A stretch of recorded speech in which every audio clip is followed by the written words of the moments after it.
अरे हारमोनियम में आवाज बढ़ाओ।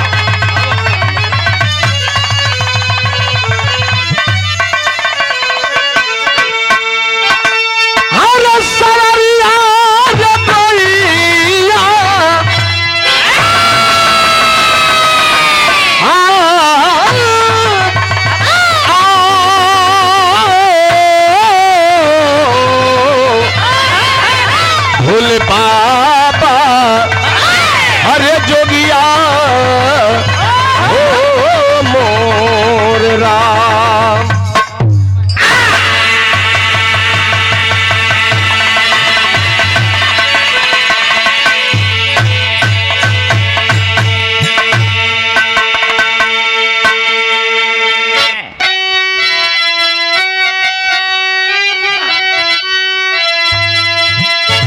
खेलन चला शिकार है ज्वाला अरे पहुंचा अरे वही मोहब्बा में मतवाला कि झूला अरे देख सुशोभित हो गया है राम।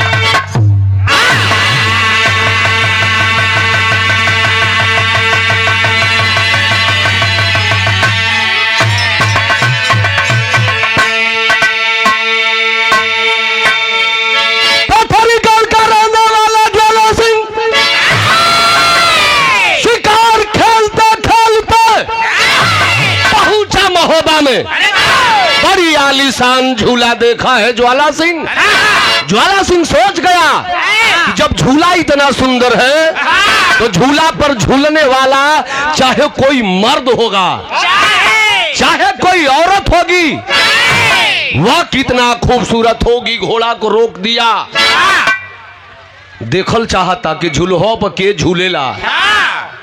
बिरहा सुने वाला हमार भैया बाबू लोग झुलुहवा पर झूले चलल के हो के भैया महोबा कबीर अल्लाह को मेहरारू सोनवा रानी चलल। वो पाँव में पायल कमर में करधनी होठ पे होठलाली कान में बाली पहले सोनवा रानी जब छमकावत चलल मास्टर देखोया कस के हाँ तरे भाई हो औरत तो भी यार आ उजाला जी के बरवा जी से नीचे वाला सोनहुला बा वही ना गोल्डन कलर का उसका बाल भी था। नाराज न होइए को सोनवा रानी के बरवा सोना कर रहल हाँ वो बारे घड़ी के मेहरानू कर इतने तो सारे चोटकटवा काट लेते सो सोनवा रानी चल कलश की वाह बड़ी सुंदर है बहुत सुंदर। काश ये मेरी रानी बन जाती हाँ तबे ना घर से खेदा जैतो। ये मेरी रानी बन जाती तो मेरी जिंदगी धन्य हो जाती। लेकिन कैसे कहीं मारखा रोआ का लगती हो। अच्छा ज्यादा एक से ना कहब बगलिए में मंदिर बा के कर दुर्गा माई का जाके पूजा कैलस दुर्गा मैया प्रकट भइली। मांग बेटा मांग का चाहे कलश की माई जिंदगी में जीवन चहनी दे देलू बस हई जीवन झुलुहवा पर झूले थे माई हमारे घर से बिया करवा दे। दुर्गा माई कल पागल भइल बड़े एक कुंवार जन तड़े ये कुंवार ना अरे पागला एक लड़का कमाई है खाली देखे में डीम डाम लगत हो। एक एगो बेटा हो एगो बेटा लेकिन माई लागत तो नईखी कहले की बात मान एक एगो बेटा बा लेकिन प्यार में इतना पागल हो गई प्यारे में पागल भइला बड़ आराम में कटात लोग बा ये प्यार में इतना पागल हो गई कि कलश की माई तू एगो लड़का कहतड़ू न अगर इनकर 5 गो भी बेटा रहत तो बियाह कोलती हम तो पूजा कैली तू डरवावत तड़ू डरवावत नहीं खीरे पगला तो के समझावत नहीं कलश की माई तू हमारी पूजा से खुश बाड़ू न तो जो मांगत है दे दो।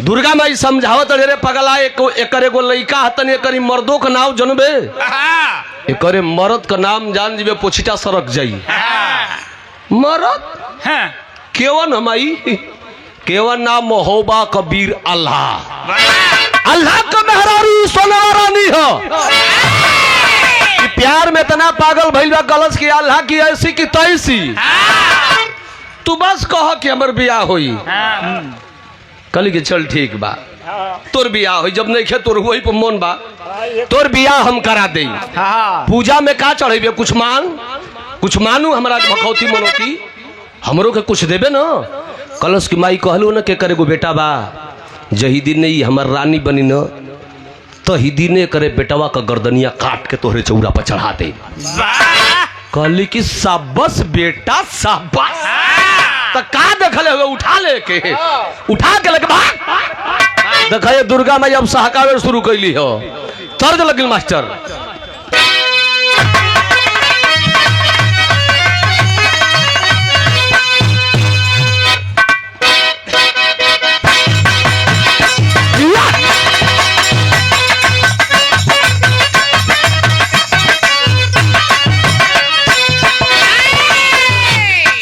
तरज के माता बहन लोग आवेली एक उजलो गावेली हे समारो हे समारो पर नदिया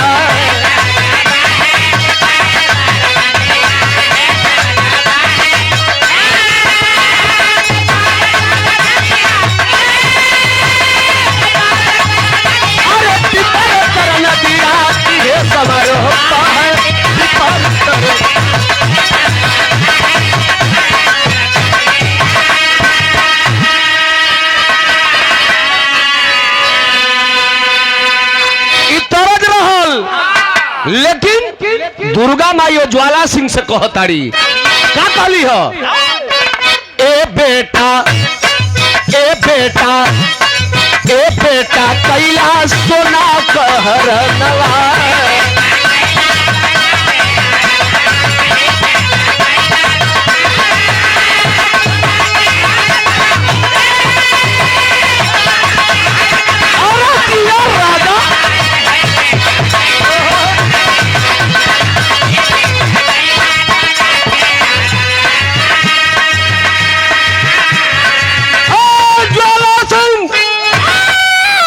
उठा ले सोनवा रानी के लेके भाग ले जाके पंडित जी से नो दिन बारी मत गिरे हुई है चोट मंगनी पट बिया वो काम करिए कहतारी शादी रचाइला दुल्हन बनाइला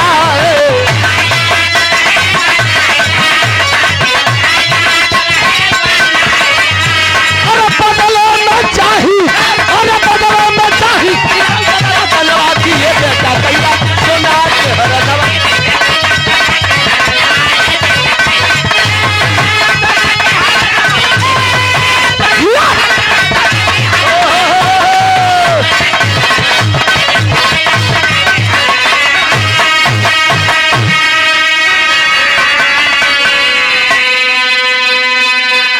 दुर्गा माई के कहले पर ज्वाला सिंह सोनवा रानी को उठा लिया उठा के घोड़ा पर लेके भगल रुकल कहाँ अपने नगरी पथरी गढ़ लेके चली आई घर में जब लेके गई बा बिरहा सुने वाला भैया लोग ज्वाला सिंह की एक बेटी थी जिसकी उम्र 13-14 बरस की है वो कोनो कुंवार तो रहल न राजा लड़की रहल लड़किया पूछत है कि बाबूजी एक कैसन में हरारू ज्वाला सिंह कलश करे पगली तोर पहली माई मरी गई तोर दूसर की माई लेके अली हो बढ़िया से सेवा सत्कार करी है बिरहा सुने वाला भैया लोग सुगा पंखनी लड़की सोनवा रानी के अपन माई जान के बड़ा सेवा करतिया एक दिन बीतल 2 दिन बीतल 3 दिन बीतल आखिर सोनवा रानी सोच रही है कि ज्वाला सिंह एक दिन मेरे मांग में सिंदूर डालेगा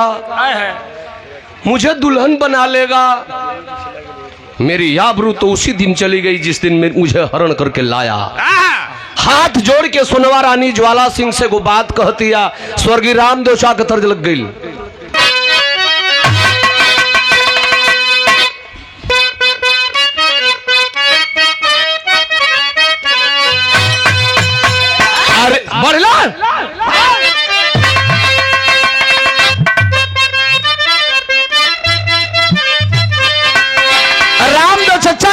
गावे कैसे गावे अरे गजब भर के अरे गजब भर के गुजारिया गजब कर हो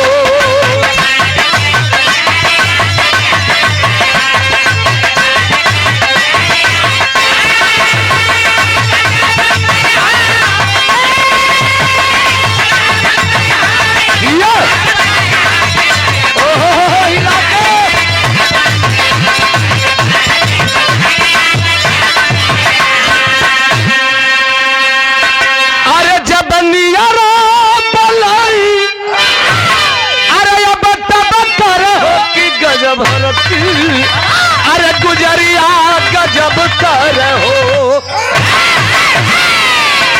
तरद रहल लेकिन सोनवा रानी रोतिया और रो के राजा से कहती बा का कलस कि बात ज्वाला सिंह के लगली समझावे सोनवा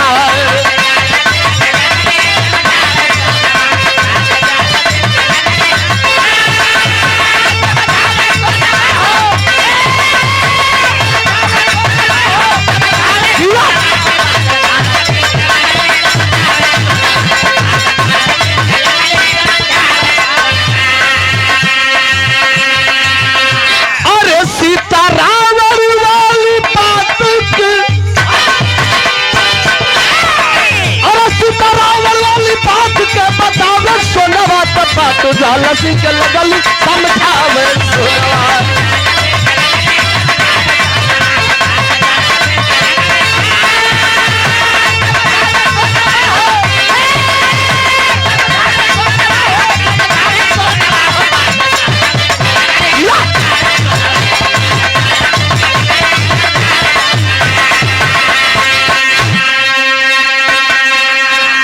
सोनवा रानी कहते कि राजा तू हिंदू धर्म का राजा है मैं भी हिंदू धर्म की रानी हूं पढ़ा होगा तूने रामायण को सीता का हरण किया था रावण मां सीता ने उस रावण से 6 महीना व्रत रहने के लिए वरदान मांगी थी रावण छोड़ दिया था तो ऐ राजा मैं भी हाथ जोड़कर निवेदन कर रही हूं कि राजा मुझे भी 6 महीना व्रत रहने दो।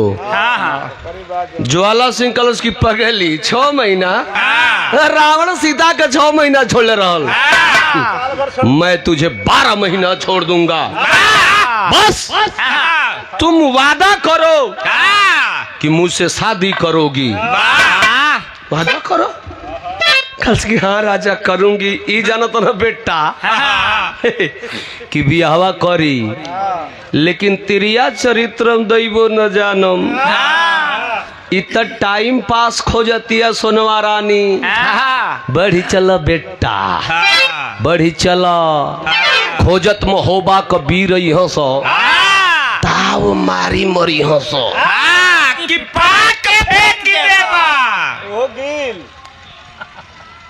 मन में सोच रही है अच्छा तनी हवा का बात ही हमें छोड़ दो उतर संकट में सोनवा रानी है ये है अब महोबा में अल्लाह उदल दोनों भैया परेशान हुआ अल्लाह कहला उदल से कि उदल कौन ऐसा माई बेटवा का जन्म दे दहलस रे कि जौना की देही में डर ना भइल हमारी मेहरारू के लेके भगल मिल जाए कि ना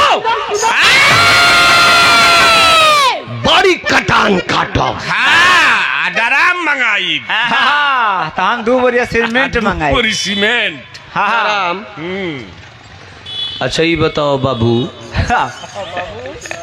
तनी हम के तू ही बता दो डराम कांड तो नया कांड सीमेंटो मंगल ले आइल उस सीमेंट रहे कि ना रहे तू ही बताओ कि कौन ना स्कूल में पढ़े लो एने तो स्कूल में ना हुई बता दो झटके में बताओ आड़ी में आड़ी बाड़ी में आड़ी बाड़ी अरे उम्र के लिहाज से तनी भैया दाढ़ी और पा की गई अभी अड़िए बाड़ी में पढ़ो थोड़ा पागल राम ओकर नाम हो आंगनबाड़ी केंद्र उहे ना तोरी कक्षा में कगो लइका बड़ो सा 3 गो 2 गो छोटे को बड़ वाह दूगो छोट एगो बड़, तीन जन बड़ा जाए।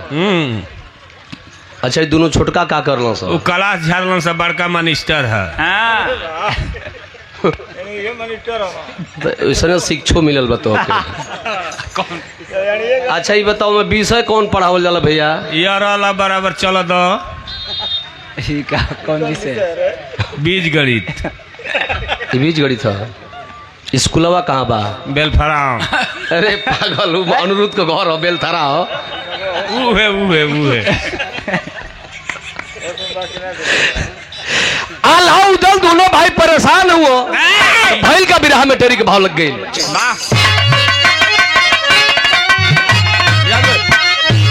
अरे चक्कर में आल्हा उदल पड़ गए।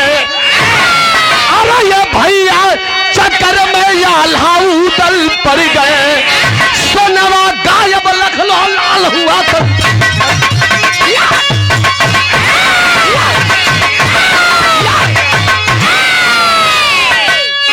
सोनवा गायब लख लोहलाल हुआ तन जल कर। चक्कर में आल्हा उदल पड़ गए। अल्लाह कहला कि उदल तो आखिर कौन लेके भगल बरे? उदल कहला कि भैया भौजी के कोनो लेके भागल हुई ना, वो कोनो मऊग ना हो, वो कोनो वीर बा। ई सीधा सीधा तो के चुनौती दिले बा। हाँ भौजी के लेके भगल हुई ना तो तू कहता कि चल सड़क सड़क खोजी जा। भौजी सड़क पर नहीं मिली है, जो ले गली घर में रखले हुई।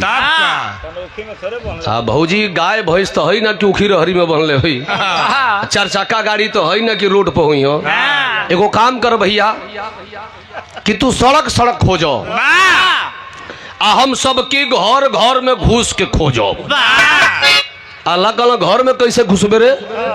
उदल कहला कि घुसे वाला ड्रेस पहिरो, भौजी के बक्सावा ले आवो, उमे साया साड़ी ब्लाउज होई, आ तनी रेजर पत्ती ले आवो, दाढ़ी मोछीली, हम बनब चूड़ीहारिन भैया। आई है एगो ड्रेस बा, आई है एगो भेष बा कि केहू के घर में रानू घुस जाई आदमी। रानू अपन घर बचाई है।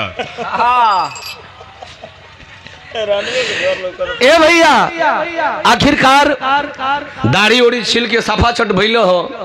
सोनवा भौजी के बक्सा आइल, ताला तोड़ाइल, उनमें से साया साड़ी ब्लाउज निकालल गई। तो सोनवा भौजी की ब्लाउज की बाह में उदल अपन बाह डलना, पहलवान आदमी बाह के हुनिए पर जाके अड़ा से गई। अल्लाह कहल के पहिर ले ब्लाउज, कहल भैया घबरा मत, कैंचिया लिया वा दोनों बहिया फाड़ो। दोनों बाही फरैली सो बाही डाल दिया। अच्छा चलो तो केहूँ ने हेली गई, लेकिन प्लेटफार्म बंद नहीं के हो। अरे भाई मर्द का सीना भले मेहरा देखे में मोट लगी, लेकिन पता है मर्द के परिवहन के बलाऊ तनाए लगी। तो बटम तो बंद नहीं के हो। अलग अलग करे बटमिया तो ना बने, कहल घबरा मत भैया, 4-5 गो बटमिया कोरियबा ना यहू के काटो। है 4-5 गो छेद बटले बा, आ पुरनकी गमछिया कवठिया फाड़ो, आ हिया से हिया बांध, हिया से हिया बांध। अरे जाली जाली जाली जाली अच्छा जालीदार कुर्ती तो बन गई। आई पेटीकोट जो साया भाई तो कोनो केहू में हो जाला, समय अनुसार घटावे बढ़ावे वाला होला, घिच घच के साड़ी लपेट ले लो। अब 2 अक्टूबर गायब बा। कहला कि कैसे बनी रे? कहला कि भैया पुरनकी गमछिया के बीच में से फाड़ो, आ गोलाई गोलाई बना के ना देखे लो देसीला वाला वंडोन को, वही तरह दोनों में डालो। अच्छा बनौलन भेष चूड़ीहारिन का, दौरी मंगौला, दौरी में 2-4 दर्जन चूड़ी लेना, चूड़ी वो बड़की बड़की साइज को पहिरावे के तबा ना, खाली ओकरे सहारे घूमे के बा। दौरी में चूड़ी लेके उदल जी चल रहा बेचे बदे, सोनवा भौजी के खोजे बदे, तो तरज लगत बा।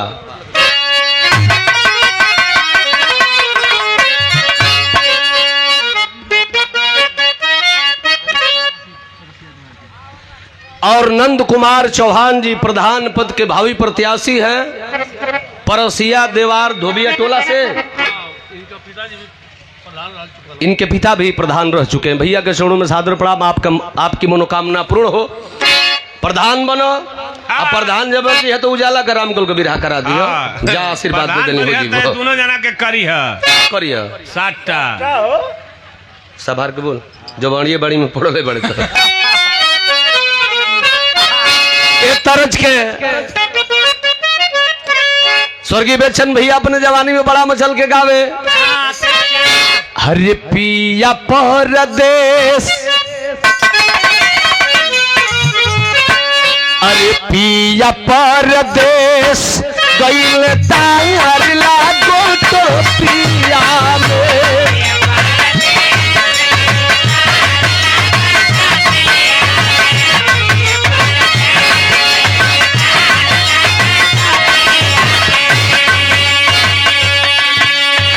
बड़ा तरज के आप सब सुन ले ही बिरहा का भाव बढ़िया हो जाला तो जब तरज का मतलब ना रहे। उदल जी दौरी में चूड़ी ले ले बड़ा अब बेचत चलल बड़ा कैसे चलल धैले उदल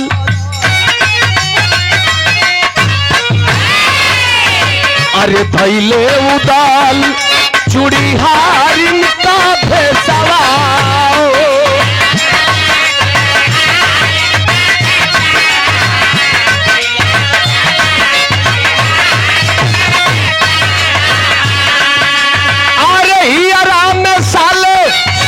भौजी कतल सावा सोना भौजी कतल सावा हो धैले उदल चूड़ी हारी का भेसवा हो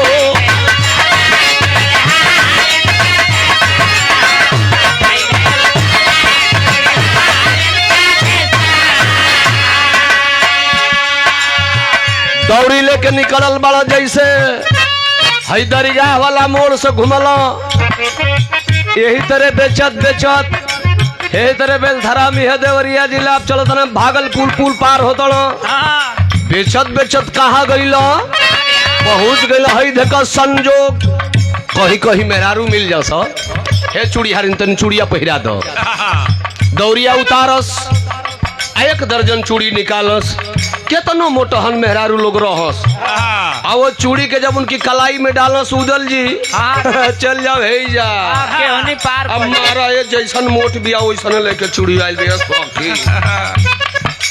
खाली अपने साइज कर लेके चल तारू पहलवान आदमी कहला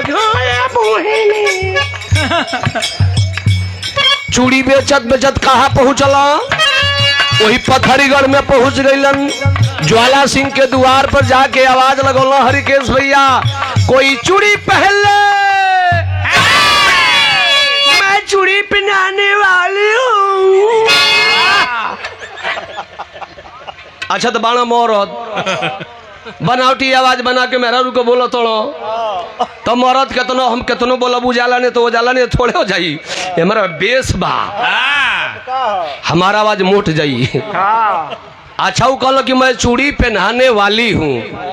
अच्छा तो उदल जी का आवाज कहाँ पहुँचल सोनवा बहू जी की कान में घरवा में चूड़ी बेचने वाली हूँ। अरे तू कवन चूड़ियारी न हो हम जान गई नहीं भला अपना देवर कन्ना खड़ा कौन भौजी ना जानी सुगा पंखनी लड़किया बैठल बिया कहली के बेटी देख न दुअरिया पर कोनो चूड़िहारी चिची आती जलिया के अब तोहर बाबू घिसरा के ले मैं चूड़ी फूट गइल।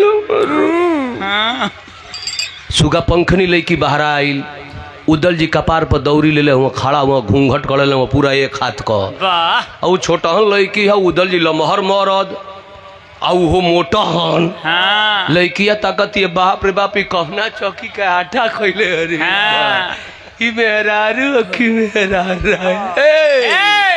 चूड़िहारी लड़किया कहते चूड़िहारी घर में चलो हमर मम्मी के चूड़ी पहिरावे के बा बिरहा सुने वाला भैया लोग उदल जी घरवा में जात हुवन आ घरवा में गलन तो भइल का अंतरा लगता पहले उदल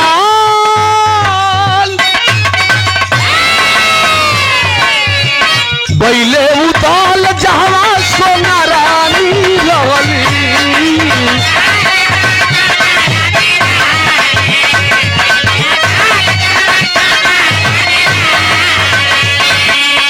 भइल मुलाकात हल उदल से पवनी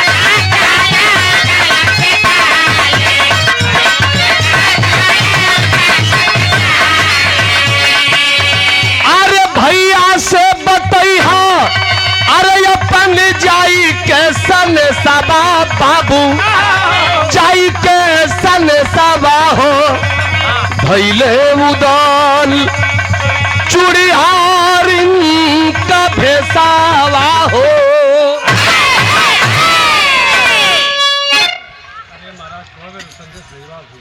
घरवा में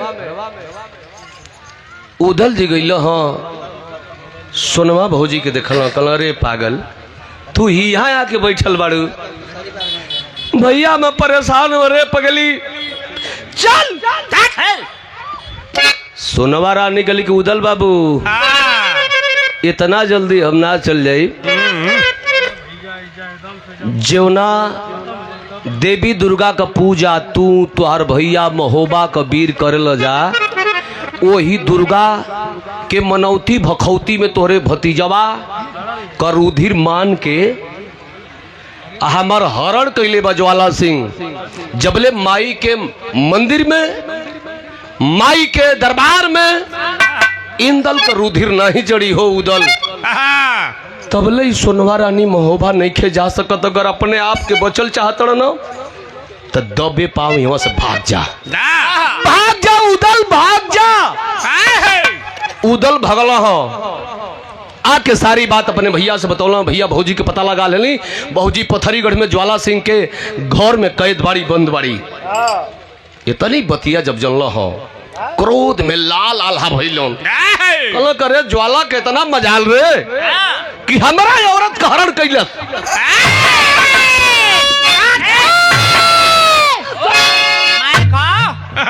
का चाहता जाके भैया उत तेज बोलो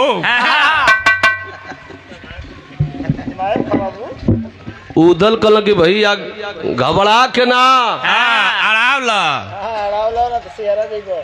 आराम से जबले तोहरे बेटवा इंदल का रुधिर तोहर पुजमान देवी ले ही ना तबले सोनवा भौजी महोबा में आई है ना कल की बात बारे अल्लाह बुलाए अपने बेटा इंदल को लेके माई के दरबार में पहुंचला हमारे बिरहा का आखिरी तरज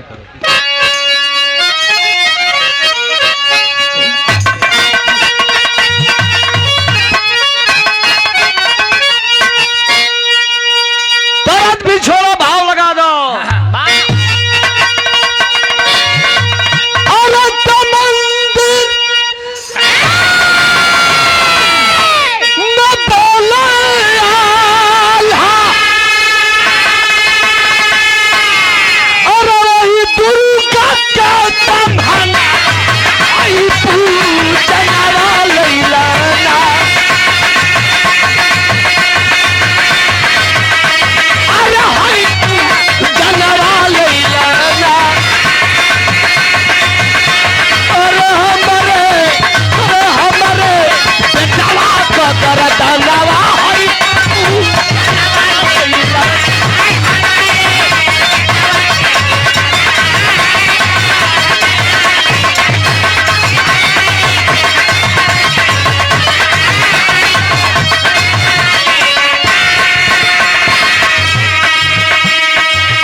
अरे माई तोहरे दिहली हमारे को चिराग रहल हमार बेटा रहल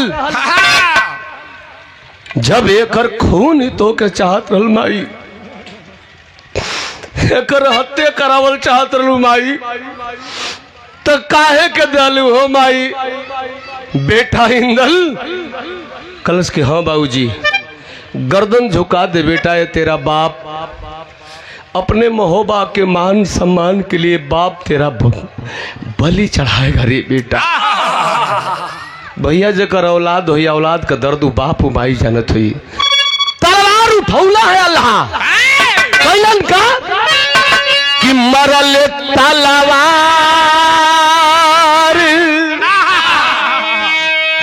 गर्दन दी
बिरहा सुनने वाला भैया लोग तलवार उठाए के अल्लाह अपने बेटवा इंदल का गर्दन कटला।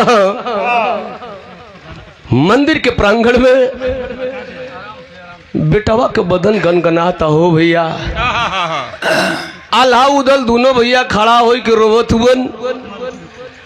माँ भगवती दुर्गा खड़ी हो गई। बेटा अल्लाह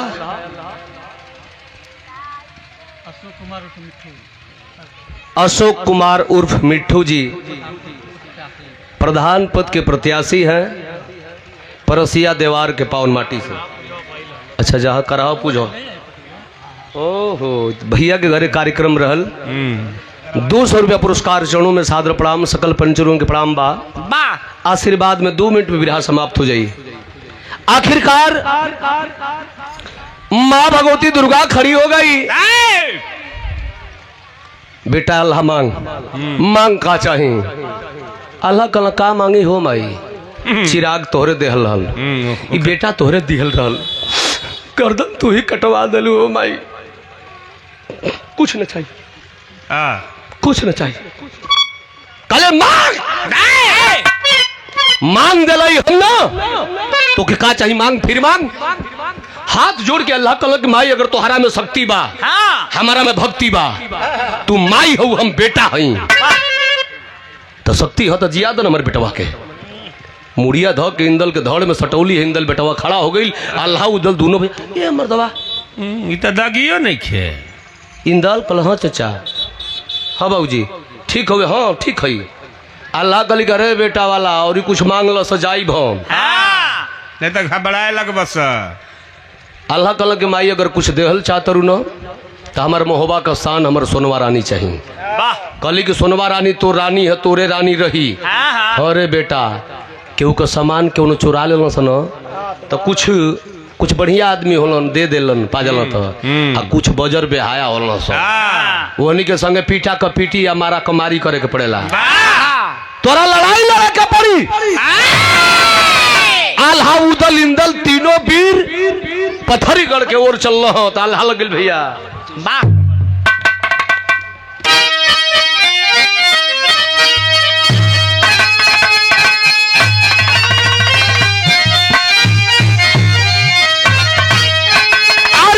जैसे हो अरे जैसे हो अंबर में तड़पे बिजुलिया भैया।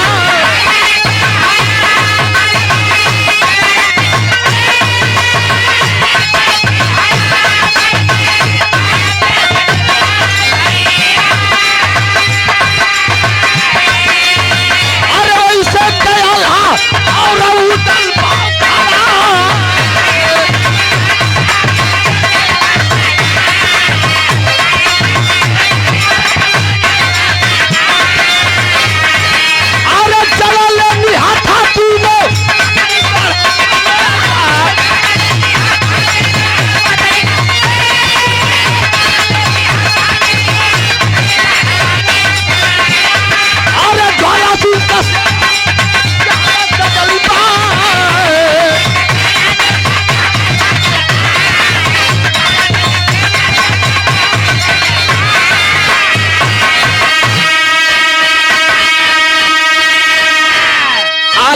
उदल तीनों वीर पत्थरीगढ़ के सरहद पर पहुंचल है। जैसे हमने के पहुंचल बनी जब मऊ देवरिया के सरहद पर ऐसे ही सरहद पर पहुंचलन।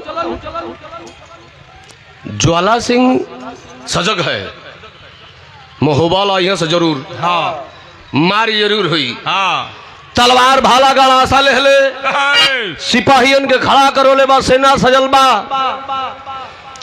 उदल देखलो चमचम चमचम चमकत तलवार कलक इंदल बेटवा कलश के चचा ना चले के लड़े जियत जिंदगी रही तो फिर तोर दूसर माई लिया जाई जाए दे के भुला जो चचा इंदल के रहते इंदल का मतारी ना आई धिक्कार बा है जितना खम्भा खड़ा हो जितना ही पातर पातर पेड़ खड़ा बनो सो उखाड़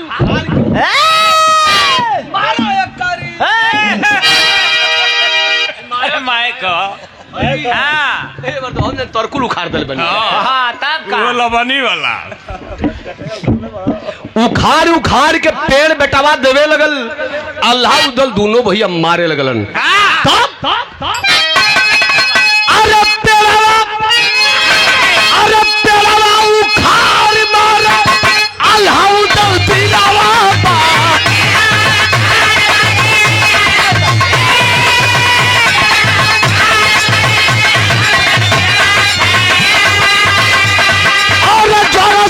सेना पूरा कोई हो पड़ा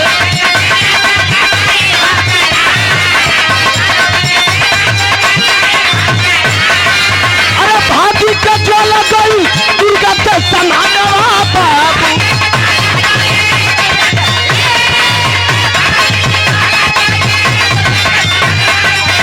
पहला की धोखा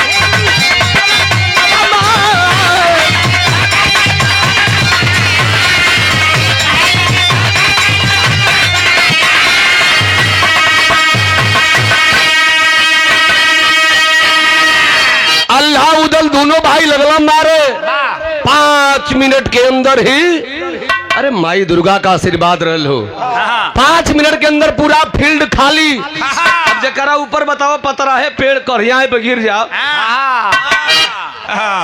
गदर सकरवा टूट जा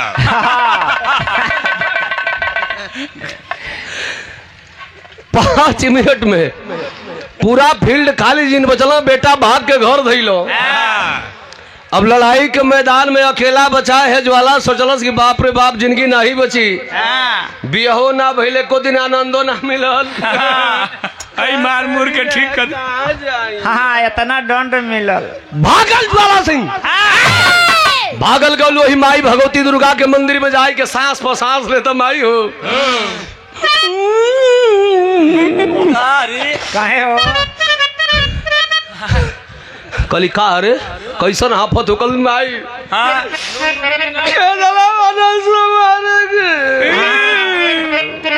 खेदले बड़ा तो खेदले मस्त पीटो ए बेटा ज्वाला तुहार काम ख मने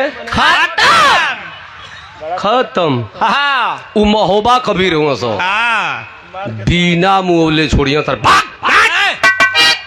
पहले ही कहत रहे कि अल्लाह का मेहरारू सुनवा रानी है तो तू कहत रहे कि अल्लाह की ऐसी की थी जो बियाह कर ले बड़ा बियाह सल है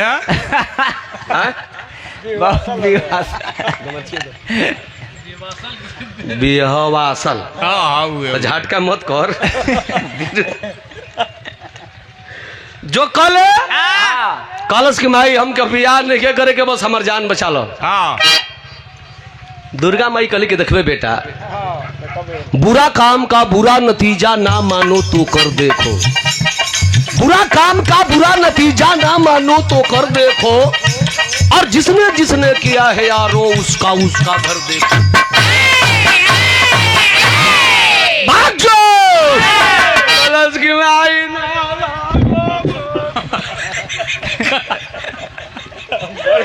बड़ी मार मार ये तो है भाई जो ना कटबे ना जाई कली की जो कहता ना जाई हमार जान बस बचा दो कली की जान बचे के कई उपाय बा कलश का दुर्गा माई कली के जे दूसरा का आबरू लूटल चाहेला न आ ना लूट पावेला तो वो आपन आबरू लुटवावेला तू सोनवा रानी की आबरू कितना लूट पौले तुर जान बचा दे लेकिन तोरे बेटी के आबरू अल्लाह का लइका लूटी माई जियते माछी कैसे घोटाई हो घोटावा ले कलश की नाम आई कोनो नियम कानून से कली की जो लड़ाई के मैदान में जाओ अल्लाह उदल इंदल के गोड़ पर गिर के क्षमा मांग ले कलश की वही जब तो ना जाई तलवार वाला ले ले गोड़ तक कांपे लगा कुल हमने का हथियार छीन ले बड़ो सो कहली कि चल तू हमारे भक्त हुए चल हम आवत है चल डांट के भगोलिए, खड़ी के भाव लग गई।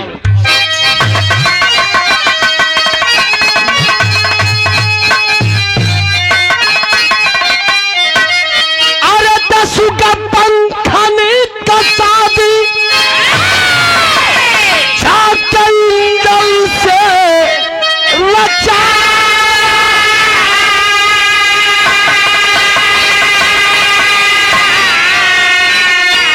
अरे यही में बाइज्जत, अरे यही में बाइज्जत आपन जनवा बचा, यही में बाइज्जत।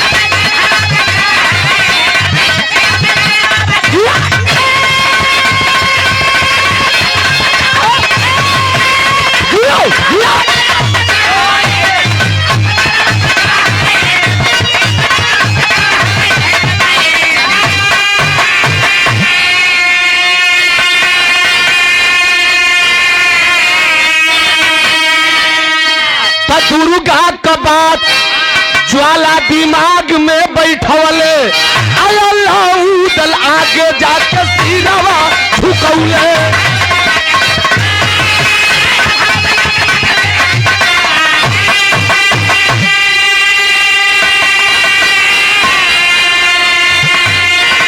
अरे गिरले पैर पर कहे कि हमके उठा,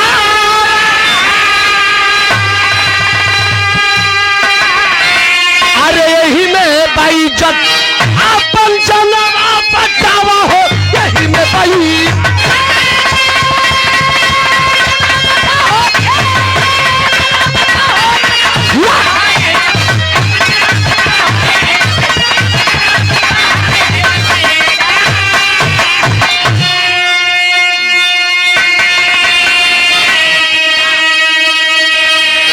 ए भैया भागा वहां से ज्वाला सिंह जा करके लड़ाई के मैदान में कब अल्लाह के गोड़ पे गिरा था, कब इंदल के गिरा था, कब उदल के गिरा था।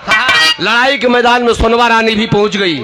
ये सोनवा रानी, ये तो हम तोरी संग कुछ कह लेता ना, जब मैंने आपको पवित्र छोड़ा है तो मुझे बचा दीजिए, और मेरी बेटी है, मेरी बेटी को आप ले जाइए, अपना पतोह बना लीजिए।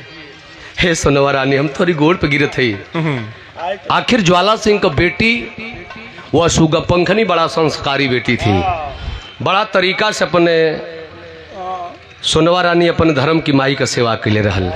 आखिरकार बुढ़िया के भेष में माई दुर्गा पहुंचली हो, समझौली अल्लाह के बेटा जाए दे, क्षमा बड़न को चाहिए छोटन को उत्पात, गलत जो करके गलती मान ले।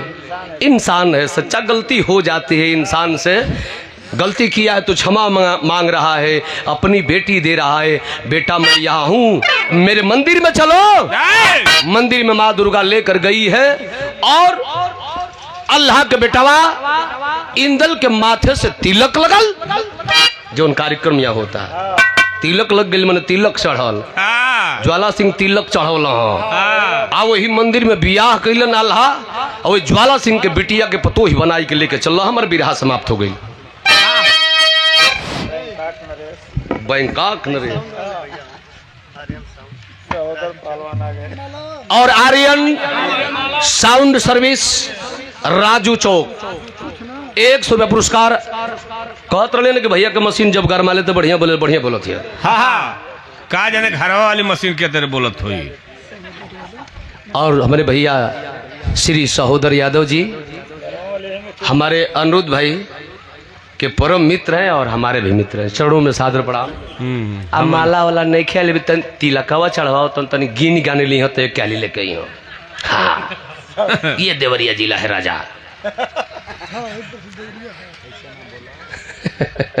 प्रणाम बा आई आखिरी भाव।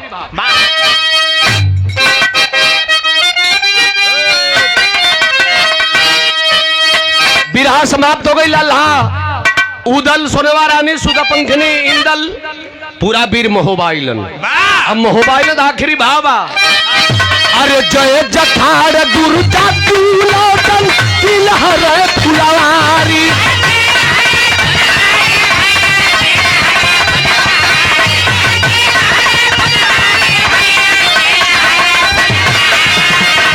अरे गंगा सागर सुधा